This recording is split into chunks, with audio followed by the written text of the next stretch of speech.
Europa Universalis 4 Winds of Change have turned the Timurids in the ultimate world conquest nation with the new mission tree they got. So I'm going to show you how you can start that world conquest in today's video. And for just 5,000 likes, I'm going to do a brand new Trebizond campaign where we destroy the Ottomans in 3 years. Our starting situation as the Timurids is actually pretty good. We have quite a few vassals around, and we have cores on the majority of these vassals, as well as cores on the entirety of Ajam, as well as Luristan, nations that recently broke away. These are actually rebellious Timurid lands. That's why they're led by Sheikh Mohammed bin Baisonkur Timurid, and we need to bring this rebellion into the fray. We have to destroy Ajam in order to get the rest of the vassals in check, or they will be extremely rebellious. Our leader is also 67 years old, and he's got some unique modifiers that allow us to keep our subjects in check easier. So when he dies, it's going to be significantly more difficult to keep our vassals in check. That's why we want to rush for the conquest of Ajam. Let's go ahead and get the lenient taxation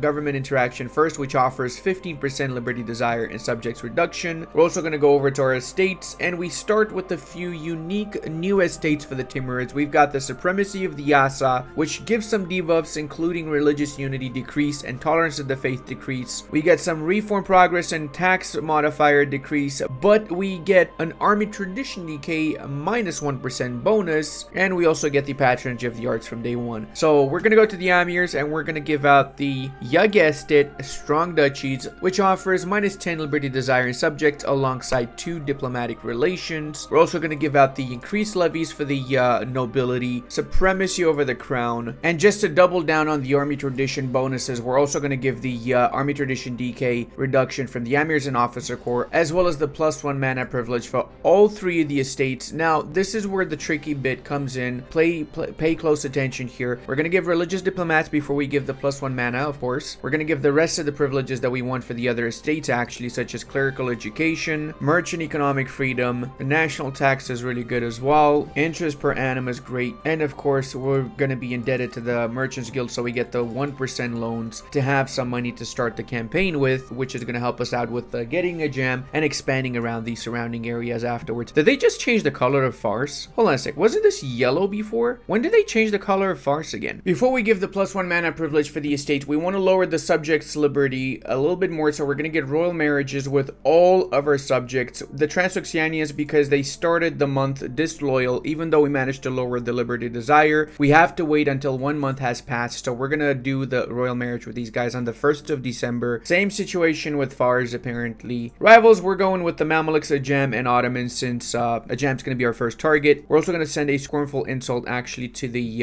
Mamluks, which is going to give us 10 power projection from the get-go, because power projection offers morale of army, trade power, morale of navies, and so on. And when you have above 25 power projection, you get 1 leader without upkeep. Above 50 power projection, you get 1 of each mana points. We're also going to be slackening recruitment to get some extra manpower, because once this is down to 0 professionalism, we're going to be recruiting some mercenary companies to help us out on the war against the Ajamis. Don't forget to also summon the diet, go for whichever agenda best suits you, and seize crownlands afterwards. I'm also going to give, because we do have some religious unity issues, I'll give the Dhimis protect Dhimi communities, which is going to increase my religious unity. We also want to get an alliance with Dawasir, since getting that alliance with Dawasir allows us to get 10% aggressive expansion impact reduction, which will help, since in the start of the campaign we're going to be expanding like crazy. Advisors, I'm going to go for morale of armies. Trade efficiency is pretty good, or actually I'm going to go for the Diplo reputation, because that's going to help with the vassals as well, and this guy is 50% cheaper, so he's going to help us out quite a little bit. Also, production efficiency is pretty good. Let's also assign Shakrur as the leader of this army. I know what you're thinking. Leaders have increased chance of dying. It's fine. If he dies, it is what it is. I'm also going to get my heir turned into a leader and assign him to this army. Let's go. To help me get that 150 relations, I'm also going to scornfully insult one of the rivals of Dawasir. I'm going to go with Najd. Nobody gives a schnaps about Najd. There you go. That gives us a little bit of extra relations. We also have a lot more alliance options around, so we could go for, say, Kazan, Great Horde. Even Jaunpur is actually pretty good. It really depends, up to you. In my case, I'm going to get some alliances in the north, because I will be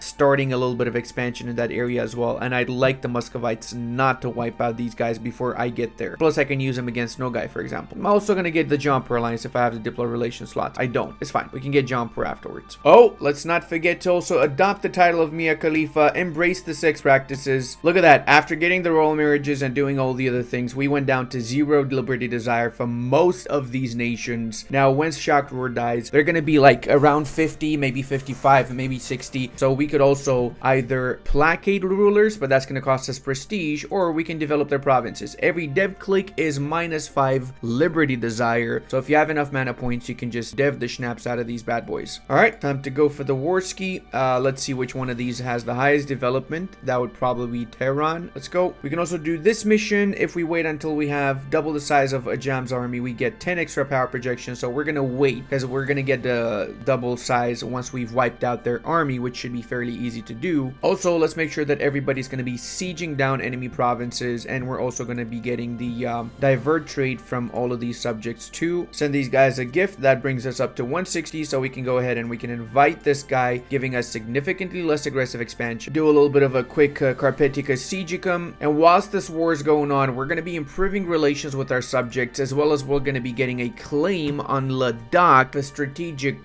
going into India reasons. We do get claims on those areas from this particular mission, but that's going to be doable in 1454 after we've integrated our subjects. We obviously want to take these lands significantly faster. We're going to be taking them by 1447 to be more precise. Okay, now see, that is actually interesting. Instead of getting -1 stability, we can get 20 admin from Comet Sighted because our homie here is a scholar. I'm genuinely in love with that. I actually really like that. Now, please don't fall to 7% because that would ruin the whole moment.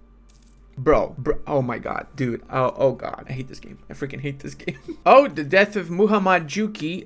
We can get some extra liberty desire for our subjects, and no, we're not gonna do that. Thank you very much. Like, that is actual bait right there. Hey, we actually managed to get this at 28%. That was pretty juicy, boys. I'm also gonna go ahead and I'm gonna pay Transoxiana's debt, which is gonna lower their liberty desire a tiny little bit. And speaking of monies, you should probably know that collecting from your nodes is going to bring you significantly more than what it's at the start. So you have your Persian node by default at the start, which offers 3.8. If you collect from this Samarkand node, you get 3.7. And if you collect from this one as well, I'm still transferring, then you're going to get some more from there. So you're probably going to get 11 ducats afterwards. Yep, I was actually spot on with that. We managed to get 11.08 ducats from that. I just realized I forgot to give the +1 admin, Diplo, and military mana points. So I'm going to give it out literally the day before I take the provinces from a gem. And I also gave Transoxiana the order to take the province of Nogai. So once that's done, we can peace out Nogai itself. Oh, we can change the color of Farce depending on which, wait, what? Shock Roar the second, 466, age 85 becomes ruler. Sure, let's do that. Oh my god, that is the most toothpastey looking color I've seen in a while. Daya wretched Ajamis, they got the -2 for terrain, and their leader literally died. Oh no, he didn't die, he just retreated. Never mind, my bad. I wasn't really gonna do anything with Shirvan anyway, and because they are getting their asses handed to them by Karakoyunlu, they're willing to peace me out, which is a-okay with me. Shout out to the free company for being the least free company in all of Mercenaria. That's right, they're taking your money, but they say they're not. I feel like that's scamming. I feel like me canceling the alliances that Nogai has is gonna be the most valuable thing, because it means their neighbors might actually be interested in wiping them out. So we got a little bit of a dilemma here. If I fully annex a jam, all their subjects become my subjects, so that means I would have 7 vassals. It would be impossible for me to keep them in check. As such, I'm going to do a little bit of a change of plans. I'm going to annex most of a jam, as well as the entirety of Luristan. Ardalan is going to stay a vassal of a jam, and I'm letting a jam live in these 2 provinces, which means they're going to get attacked either by Biapas or Gillan, the only 2 nations that actually border them afterwards. Well, technically, Karakoyunlu could also attack Ardalan for that matter, but they wouldn't be able to take these 2 provinces, so I don't care about it too much. Let's go. That is actually a-okay key for me. Buyashnoki dongs. Now we got some more claims, so we can attack our neighbors around here. So if we'd like to, we could also attack Biapas, Gillan, depending on whatever alliances they might have. They got no allies. I'm gonna so freaking attack them right now. Skibidi Boo, Skibidi Bay, Gillan, Yogombi, Schnappel, Dupte. Oh no, come on, Karakoyunlu, really? I didn't even notice them over there. We're gonna bring some troops by the border with Ladakh, because we're gonna be be attacking them as soon as we're able to. Need to wait for 1 month first. Attacking Ladakh not only allows us to get access to Delhi, which means we could potentially form other nations if we like to, like the Mughals, but it also allows us access to the gold mine over in the Tibetan parts. Well, actually, there's 2 gold mines. There's one in Yarkand and one in, I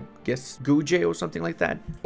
Skibbity boom boom. That's traditional, by the way. You have to say that before you attack a nation as the Timurids, otherwise you just get bad luck, really. Oh, actually, I just realized these guys are independent. Let's see which province has more development. Sari does, so we can attack them as well in a month. And we got some units positioned over here, ready to schnappel-dupe them. And you know what? We might as well pay off our loans. We don't really need to worry about the economy right now. We've got way more money than we can ever use as the Timurids, mostly because of that juicy trade. Are we collecting from here? I think we are, right? Yeah, we are. Okay, so we're collecting from all 4 of the nodes, the main node and the other 3 nodes in which we have a merchant. Hey, we're also the first ones to get military tech 4, which is awesome. We're also going to need to develop Herat to do another mission, and we need to develop Yazd to do one of our agendas. We actually need to do 3 agendas to do another mission, so yeah. You get my drift? We need mana points, basically. Well, this sucks, PP. Shakrur has passed away, which means our heir is our new leader, and Babur, a 256, actually, it's not that bad. He is our heir. Let's see how this is. We've got Transoxiana a little bit disloyal. Let's pay off their debt again, and now they are mega loyal because we've been paying off their debt quite a little bit. And the event to get the 50% cost for taking land in a gem has yet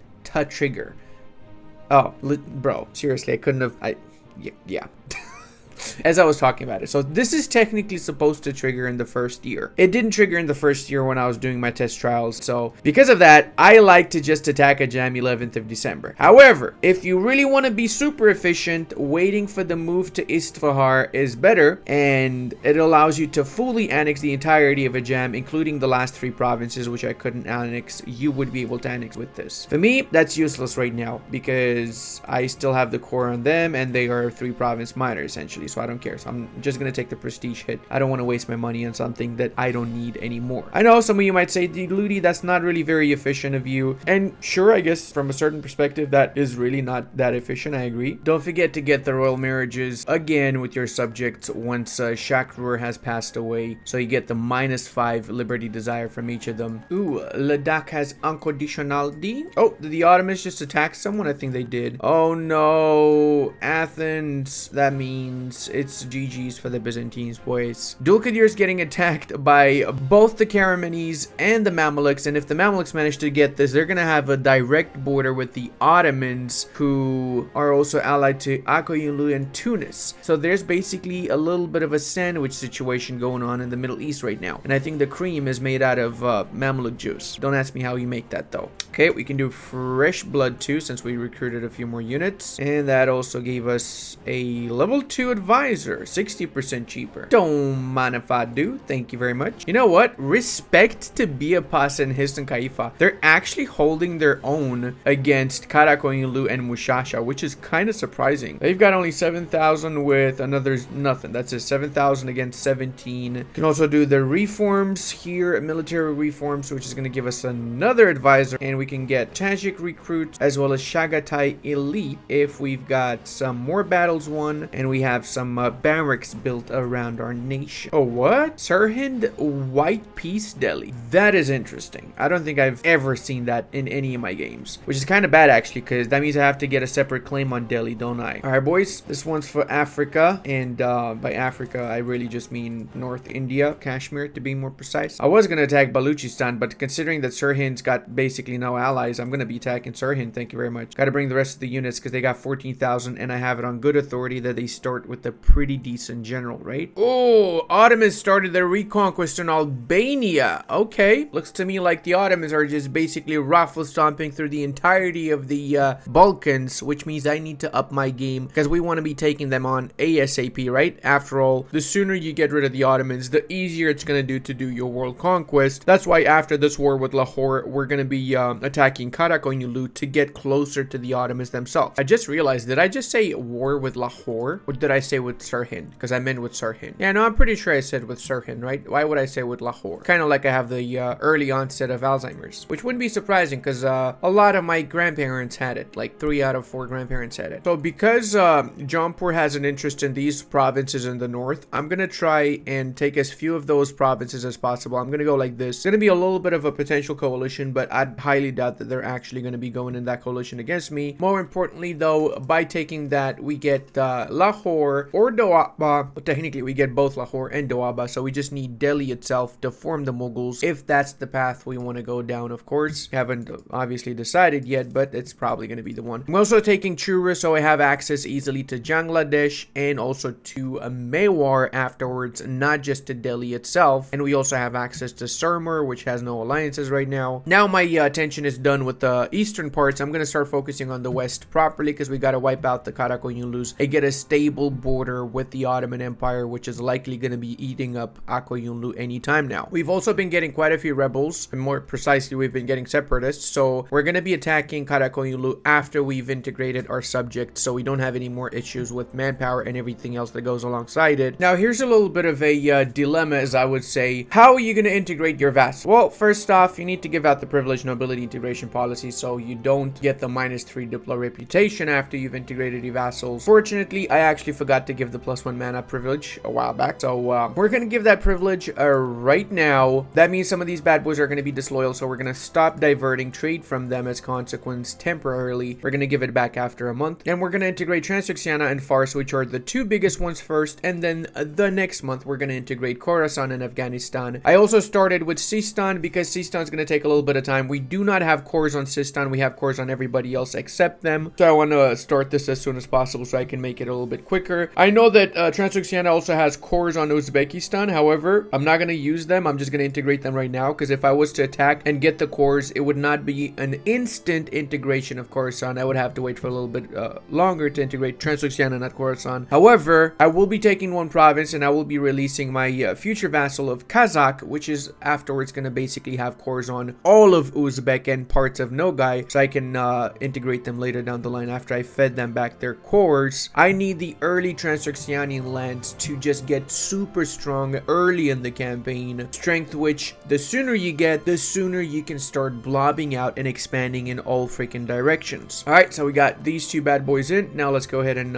bring our armies, our brand new armies, by the border here and get ready for integration of the other 2. I do have to send them a little bit of a gift to get back up to 190 relations to be able to integrate them. So remember that every time you integrate a vassal, you get a debuff, basically lowered relations with all the other remaining vassals by -30 per vassal, which is why you want to do Sistan first, because the other guys are basically instant whilst Sistan is not. Alright, we also got this mission done, so we now can get a buttload of claims all around the northern parts here, all of Mogulistan, which is former Chagatai, Yarkand, half of Uzbek and Nogai. We've got permanent claims on now. Once we get some provinces in the north, we can do another mission with some awesome bonuses, and then more provinces in Mogulistan. We get Kyrgyz and his accepted culture, and Chagatai warriors estate privilege, which offers some awesome juicy stuff as well. And we can also do governors at bay, which means now we can choose between getting 1% crownlands every time we go for efficient tax farming and double the ducats, or double the manpower from land acquisition, or +1 stability from lenient taxation and admin points. I'm going to go for the +1 stability. That is actually a big deal for me. Now let's make sure we turn these territories into actual states. Now take note, unless you have a core on your subjects provinces, the provinces will have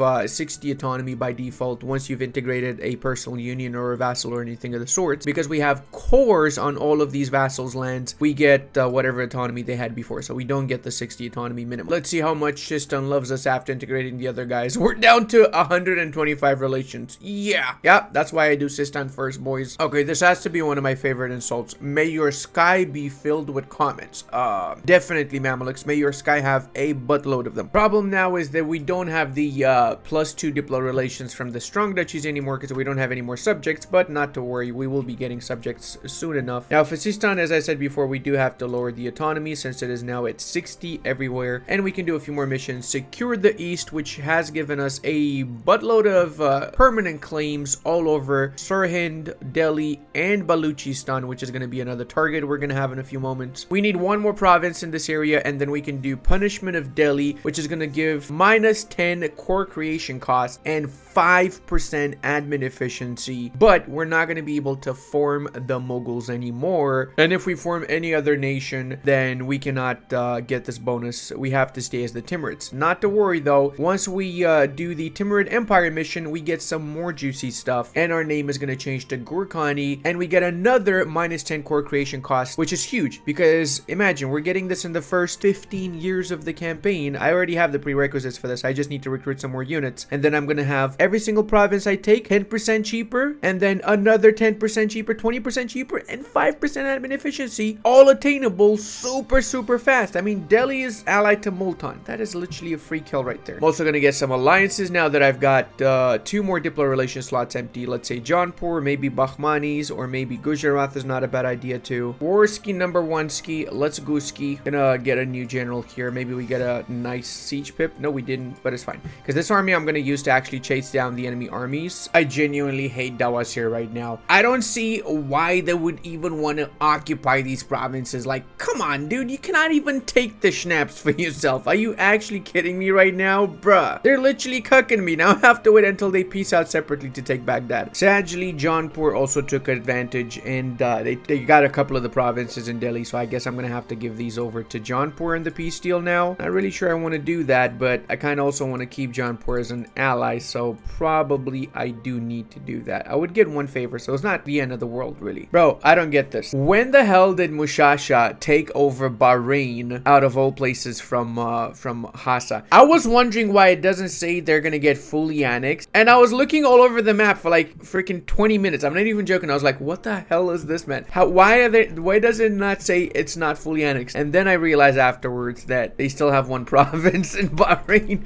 Mushasha has officially become Bahrain now. Now, of course, we shall be canceling the cores that Delhi has on us, not because it's gonna make any sort of a difference, just because I don't like other nations to have cores on me, okay? It's my fetish. What do you want? Some people have regular fetishes, like, I don't know, foot or whatever Schnapp's fetishes. I'm not like that, okay? I roll with the cores in EU4. That's just how I do it. Now, obviously, guys, we could go down the Mughal path, which, let's face it, the Mughals are extremely great. However, this video is meant to be for the Timurids. I'm gonna do another video as Mughals, which we're gonna be starting as Afghanistan, which is gonna be significantly harder, and then we're gonna destroy the Timurids as the Afghanis, and we're gonna be conquering all of India and forming Mughal to show you guys the difference between staying as Timurids and going Mughals. And we can also try and conquer all of India by 1490 to beat my old record. That's why I'm gonna go for this mission here, and I'm gonna be going for no longer able to form the Mughals, so I get the admin efficiency and the core creation cost. In my opinion, it's pretty much equal ground. Both Mughal and Timurid paths are extremely powerful for world conquest in their own unique way, of course. Don't think I'm gonna let you take my fortifications, Karakoyunlu. Gonna be need to be taught a lesson, son. One more mission we can do, Rightful Protector. We have 2 options. Remove the estate agenda completion requirement for supremacy of the Sharia decision. That's one of the 2 decisions we got in order to get rid of some of the debuffs privileges that we start with. So as such, we wouldn't need to do 3 agendas from the ulema anymore. Second one is gonna remove the liberty, desire, and subjects requirement. I'm gonna go for the second one just because I get the national manpower and liberty, desire, and the 100 mana points. That is actually really juicy in my opinion. And oh my god, I just realized I actually have to completely wipe out Mushasha to do this mission, which is a problem because Mushasha has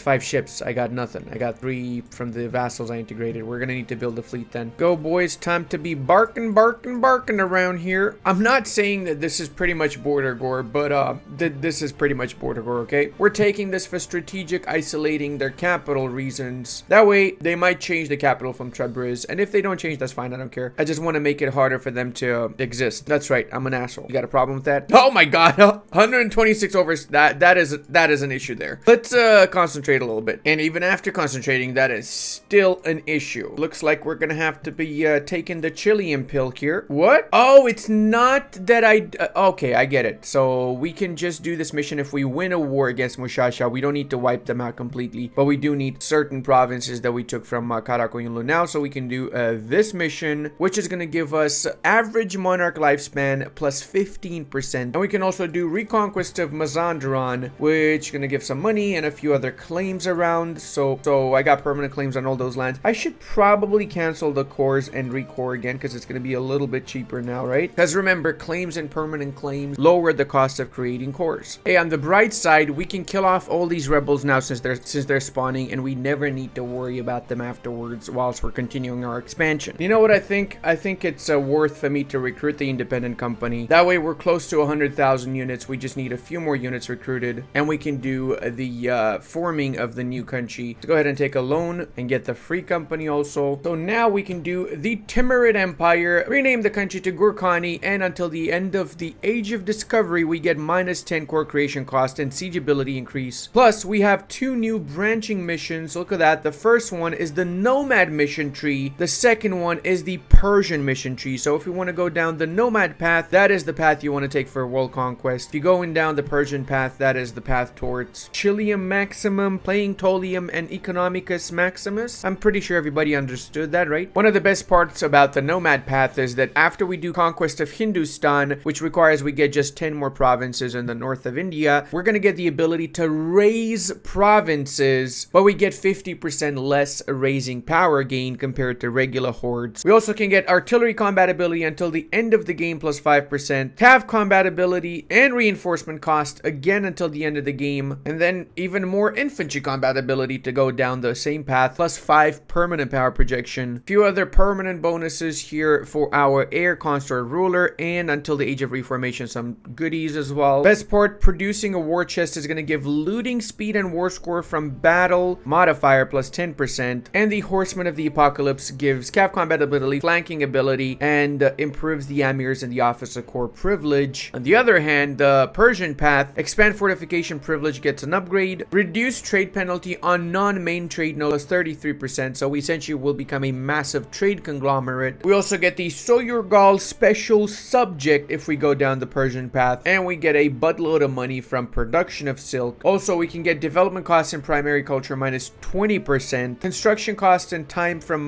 the ruler trade as well. We can get a free university in Samarkand, and the comet-sided event no longer triggers, 1 artillery level versus forts, and combat ability plus 10%, and we can choose between aggressive expansion, permanent reduction, or production efficiency and advisor cost. So suffice to say, they're both pretty good. I'm gonna go for the Nomad branch because I want to be able to raise as the Timurids again, like our ancestors used to, because I also don't want to destroy my economy. I'm gonna actually delete the free company, and I'm gonna be merging some of my units as well. We're a little bit over the force limit. Also go ahead with another cheeky little war here, see which one's the highest development. That would be Kalat. No better way of getting rid of units than having them fight for their lives, right? Ooh, some more permanent claims on the Hormuz area. That's exactly what I wanted for Christmas. I wanted to conquer Hormuz, and it seems like Nogai was completely wiped out by the Great Horde. And what the fuck? When did Ajam become a vassal of the Uzbek? Huh? What the hell, man? Actually, what the hell? Alright, you know what? I'm gonna have another war with Karakoyunlu because I'm gonna attack Ardalan, and they're getting their asses guaranteed by Karakoyunlu, so I'm gonna lower the truce with those bastards. Take note, whenever you're at war with a nation that has cores on provinces that you're coring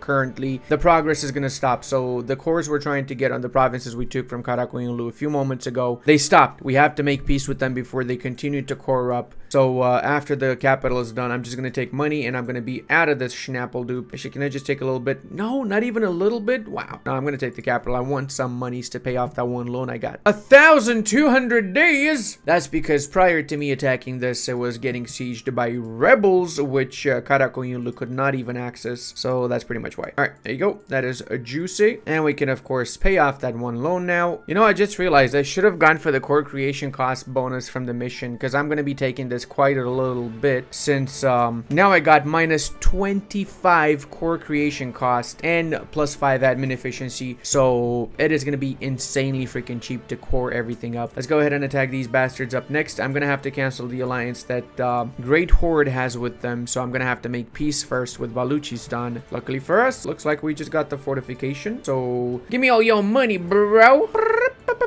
I'll take the 5% war score. That works better than nothing, really. Now it is going to be a Fullius Maximus Annexationis, and now we also look juicy as schnapps and beautiful, of course. Love to see the big name on the map. We also can do Baluchistan Frontier, which is going to offer some local autonomy decrees, reduces separatists by 15 years, and we get a buttload of permanent claims in the Sindhi area, which is awesome, because that's going to be my very next target, because I need to take more Indian lands to do the next mission. There we go. Brachius Maximus. Let's Gucci von Strombolucci. Oh, actually, let me lower the autonomy first. I also want to be spawning in Renaissance, so I'm going to start developing the province of Com. Every single dev click is going to bring us a little bit more development and a little bit more Renaissance here, and then it can start spreading to the rest of the provinces afterwards, so we can actually embrace it. Oh, we can also restore the treasury. Don't mind if I do. I hope you guys had fun watching this Timurids highlight, and if you did, don't forget to try the country out for yourself. Until the next time, love you all and be safe. Massive thank you to all of my patrons and channel members as well. I really wouldn't be able to do this without all your support. If anybody else wants to join, you will have a link in the description.